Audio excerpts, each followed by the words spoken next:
হ্যাঁ দেখুন বন্ধুরা, আমি আজকে একটু পিঠা বানাচ্ছি। এখানে আমি আটা বানাই নিচ্ছি অলরেডি। আমি 1 কাপ চালের গুঁড়ির সাথে শুধু 2 কাপ পানি দিছি, দিয়ে সারা রাত কালকে ভিজাই রাখছিলাম। অবশ্য সারা রাত না ভিজালেও চলে, আমি কালকে মানে গতকালকে এটা ভিজাই রাখছিলাম। তো এখন আমি একটা ডিম মিশাই দিব শুধু।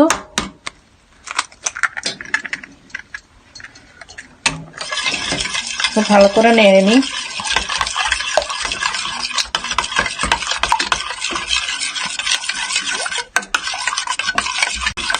তো দেখুন ডিমটা আমি একদম ভালো করে মিশাই নিচ্ছি, মিক্স করে নিচ্ছি।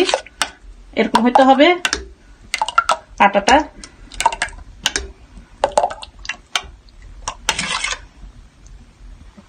এখন আমি বানাবো। আর এই যে এখানে আমি বাংলাদেশি গ্রোসারি থেকে কিনে নিয়ে আসছি। এখানে ঢাকনা সহ মানে গরম হতে দিছি, গরম হয়ে গেছে অলরেডি। আর এখানে একটু বাটার নিছি, বাটার দিয়ে দিব একটু যখন বানাবো, যাতে পিঠাগুলো লেগে না যায়। আর এখানে আরেকটা দেখেন, আরেকটা কিনছি, এটাও বাংলাদেশি গ্রোসারি থেকে কিনছি। তো সব খুব টাটকা গরম হইতে হবে। অলরেডি গরম হয়ে গেছে, এটাও গরম হয়ে গেছে।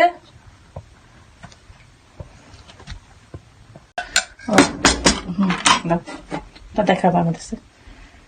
তো বাটার গুলা একটু মেল্টিং হয়েছে, তো একটু করে বাটার দিয়ে দিচ্ছি, একটু লাগাই দিব।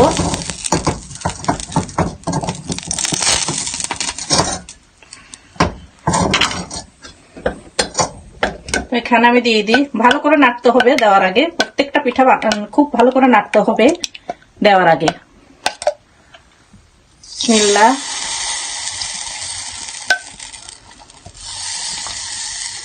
অনেকদিন পরে বানাচ্ছি, দেখি কেমন হয়। একটু কাবার দিয়ে দিই। তার এদিকে আমার এটাও গরম হয়ে গেছে, একটু বাটার দিয়ে দিই যাতে